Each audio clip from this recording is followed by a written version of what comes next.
بسم اللہ الرحمن الرحیم. آپ دیکھ رہے ہیں مبشر لقمان چینل. میرا نام مبشر لقمان ہے. ناظرین، بڑی اہم بات ہے، پاکستان چھوٹا پڑ گیا. پاکستان چھوٹا پڑ گیا، اب کشمیر کی باری آ گئی ہے. اور میری باتوں کا یقین نہیں ہے تو پہلے اپنے قائد کی، اپنے پیارے قائد کی یہ باتیں سن لیں ذرا. سنیں ذرا ہمارے گگلو قائد کیا کہہ رہے ہیں. میرا دل چاہتا ہے کہ الیکشن میں اگر ہمیں کامیابی ملتی ہے نا تو انشاءاللہ تعالی تو میں شہباز شریف سے میرا دل چاہتا ہے کہ میں ان کو کہوں کہ آزاد کشمیر کا مجھے وزیر اعظم بنا دیں، نواز شریف کو. اے صاحبو، بلیو یو می، میں نے اپنی زندگی میں بڑے بڑے یو ٹرن دیکھے ہیں. میں نے سیاست دانوں کو گرگٹ کی طرح رنگ بدلتے دیکھا ہے، لیکن جو تازہ ترین خبر لندن کی ہواؤں سے اڑتی ہوئی، اسلام آباد کے گلیاروں سے گزرتی ہوئی، مظفر آباد کے پہاڑوں سے آ کے یہ ٹکرائی ہے نا، اس نے ارسطو، افلاطون اور میکیویلی کی روحوں کو بھی سر پکڑنے پہ مجبور کر دیا. اف. پاکستان کے 3 بار کے وزیر اعظم، نون لیگ کے تاحیات قائد، اور مجھے کیوں نکالا جیسے لازوال جملے کے خالق میاں محمد نواز شریف صاحب کو اب پاکستان چھوٹا لگنے لگا. جی ہاں، پاکستان میں چوتھی بار وزیر اعظم بننے کا خواب جب فارم 47 کے باوجود ادھورا رہ گیا تو میاں صاحب نے ایک نیا نقشہ نکالا، اس کے اوپر کمپس رکھا اور ایک نیا نشانہ باندھا. اب میاں صاحب آزاد کشمیر کے وزیر اعظم بننا چاہتے ہیں.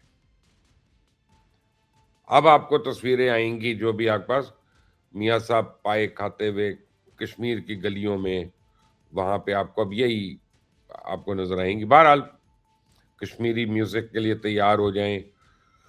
پاکستان کو تو کہتے ہیں نا، ہم نے ایشین ٹائیگر بناتے بناتے بلی بنا دیا. بلی بن گئی ہم چھوٹی سی، وہ بھی جنگلی بلی. اب تمہاری باری ہے. آج کے وی لاگ میں ہم اس کو دیکھیں گے کہ میاں صاحب کو اچانک کشمیر یاد کیوں آیا.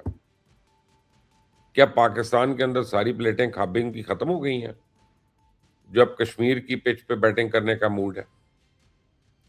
آج سچائی اتنی کڑوی ہے کہ میاں صاحب کے شوگر لیول کو بھی اوپر نیچے ہو سکتی ہے، یہ یاد رکھنا. پاکستان کا چوتھا قائد، یہی نعرہ تھا نا ہمارا. میاں صاحب لندن بڑی دھوم دھام سے آئے تھے. پاکستان کا چوتھا قائد، شیر کی دھاڑیں تھیں، اشتہارات پہ اربوں روپے اڑائے گئے تھے، پنڈی والوں سے بیک ڈور رابطے ہوئے تھے، لاڈلا پن جو تھا عروج پہ تھا، عدالتوں سے کیسز ایسے غائب ہوئے جیسے گدھے کے سر سے سینگ. سب کچھ طے تھا کہ میاں صاحب آئیں گے، حلف اٹھائیں گے اور چوتھی باری وزیر اعظم بن کے تاریخ رقم کر دیں گے. کیا کروں اس عوام کا، بیچ میں ہی ٹانگ اڑا دی انہوں نے.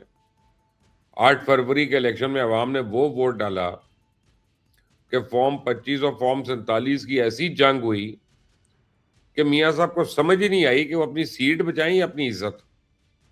نتیجہ کیا نکلا؟ اور چھوٹے بھائی شہباز شریف کو آگے کر دیا کہ بیٹا یہ کانٹوں کا تاج تو پہن، مہنگائی کا ٹوکرا خود اٹھا، عوام کی گالیاں کھاؤ، میں ذرا پیچھے بیٹھ کے پائے کھاتا ہوں.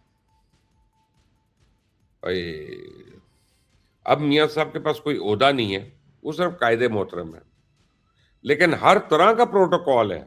جی، وہ جو پتہ نہیں وزیر اعظم کے وقت جو پروٹوکول تھا وہ کتنا تھا، اب اس سے بھی تو زیادہ لگتا ہے مجھے. تو کوئی نہ کوئی فائل سائن کرنے کی پاور ہے، لیکن ہر میٹنگ کو وہ ایسے ہیڈ کرتے ہیں اور احکامات جاری کرتے ہیں جیسے وہی بادشاہ سلامت ہے.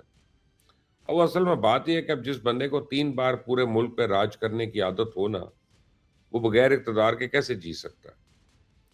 اقتدار میاں صاحب کے لیے ایسے ہی ہے جیسے مچھلی کے لیے پانی.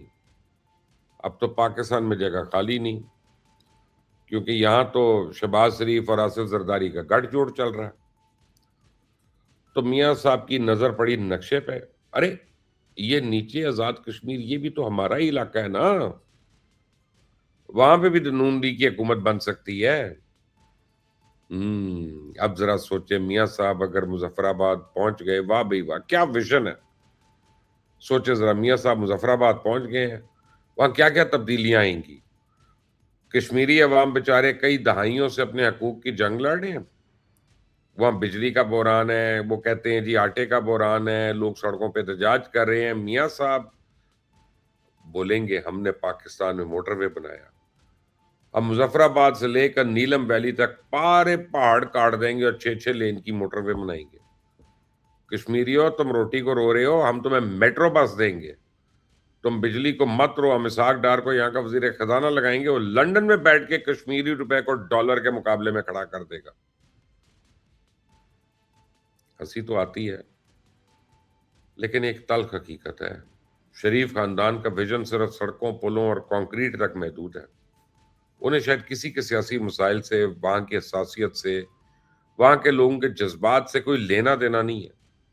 صرف کرسی چاہیے جس پہ بیٹھ کے ہم دنیا کو بتا سکیں دیکھو میں اب بھی وزیر اعظم ہوں, چاہے وہ پاکستان کا نہ صحیح, کشمیر کا صحیح.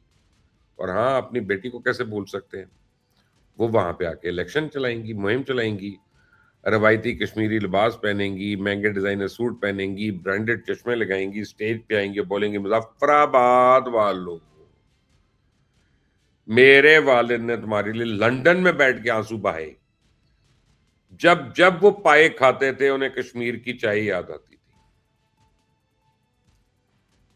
دیکھیں لاڈلے کی نئی پچ, پنڈی کا آشیرواد اب سنجیدہ ہو جائیں, کیونکہ اب میاں صاحب کشمیر کے وزیر اعظم ایسے ہی تو نہیں بن جائیں گے, وہاں پہ بھی الیکشن ہونا ہے.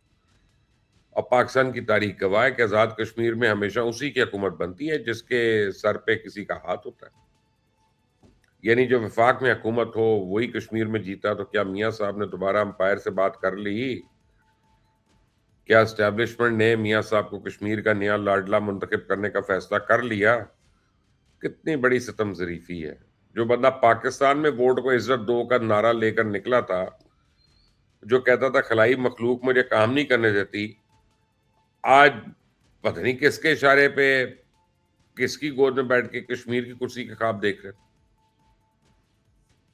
ہے نا. بیوروکریسی کے خلاف لوگ سڑکوں پہ ہیں, مقامی قیادت کو دیوار سے لگایا جا رہا ہے. ایسے میں پاکستان ایک امپورٹڈ قائد کو لا کے وہاں پہ بٹھا دے. یہ تو کشمیریوں کے زخم پہ نمک چھڑکنے کے برابر ہے. کشمیری وہاں پہ کچھ اپنے ڈیفرنٹ حقوق کے لیے باتیں کر رہے ہیں, میاں صاحب کو اپنی خاندانی ارادیت قائم کرنی ہے. ان کو پتہ نہیں کیا چاہیے, میاں صاحب کو تو پروٹوکول چاہیے, ہے نا. لیکن فرض کریں, جسٹ امیجن اگر کشمیر میں گیم الٹ گئی اور وہاں پہ فارم 47 نہ کام آیا, اگر کشمیریوں نے میاں صاحب کے اس ویژن کو مسترد کر دیا تو پھر کیا ہوگا؟ پھر وہی ہوگا نا جو ہمیشہ سے ہوتا ہے. میاں صاحب کی طبیعت اچانک ناساز ہوگی, ان کے پلیٹلیٹس دوبارہ گرنا شروع ہو جائیں گے. مظفر آباد کی ٹھنڈی ہوائیں میاں صاحب کے دل کے والز کے لیے خطرناک ہو جائیں گی. ڈاکٹر عدنان آئیں گے, بار بار ٹویٹ کریں گے کہ جناب وہ بس یہ یہاں سے نکالو ورنہ میاں صاحب پتہ نہیں یہ ہو جائے تو وہ ہو جائے. لنڈن سے فوری طور پہ ایک ایئر ایمبولینس آئے گی, میاں صاحب اس میں بیٹھیں گے, سیدھا ہائیڈ پارک لنڈن پہنچ جائیں گے, ہے نا. ایون فیلڈ کے اپارٹمنٹس میں جا کے سکھ کا سانس لیں گے. وہیں پریس کانفرنس ہوگی, 3 جرنلسٹ ہیں جو وہاں پہ ہوں گے. ہاں, مرزا علی شاہ ضرور ہوگا وہاں پہ اس پریس کانفرنس میں. مرزا علی شاہ کا تو ہونا ہے, باقی ہونا ہو وہ صاحب کے لیے تو ہونا ہے وہاں پہ. انہوں نے میاں صاحب مائک سنبھالیں گے, اداس الفاظ میں کہیں گے کشمیریوں میں تو تمہارے لیے میٹرو لانے آیا تھا, میں تو تم کو موٹر دینے آیا تھا, مجھے کام کرنے نہیں دیا گیا, مجھے کیوں نکالا؟ اب تو میں پاکستان سے بھی نکل گیا تھا, مجھے کشمیر سے کیوں نکالا؟ اس کے بعد وہ لندن کے مہنگے ترین ریسٹورینٹ میں بیٹھ کے دوبارہ پائے کا آرڈر دیں گے. ڈپریشن ہوتی ہے تو پائے بہت اچھا علاج ہے. اور کشمیری عوام وہیں مظفر آباد کی سڑکوں پہ سوچیں گے یہ ہمارے ساتھ کیا ہوا. یہ مذاق نہیں ہے, یہ ہماری سیاست کا وہ سچ ہے جو اب ہمارے سامنے ہے. اقتدار کی ہوس انسان کو کس حد تک لے جاتی ہے کہ 3 بار کا وزیر اعظم اب ایک چھوٹے سی خطے کی وزارت عظمیٰ کے لیے بھی لائن میں لگنے کو تیار ہے, صرف اس لیے کہ نام کے ساتھ وزیر اعظم کا ٹیگ لگا رہے ہیں.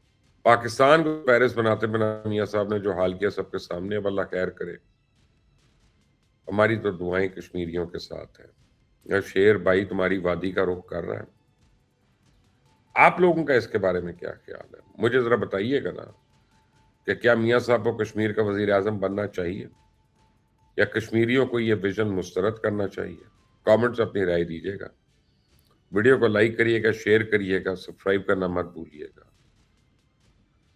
اور تاکہ ہر ایک کو پتا چلے کہ میاں صاحب کا نیا ویژن کیا ہے اور وہ کیا سوچ رہے ہیں.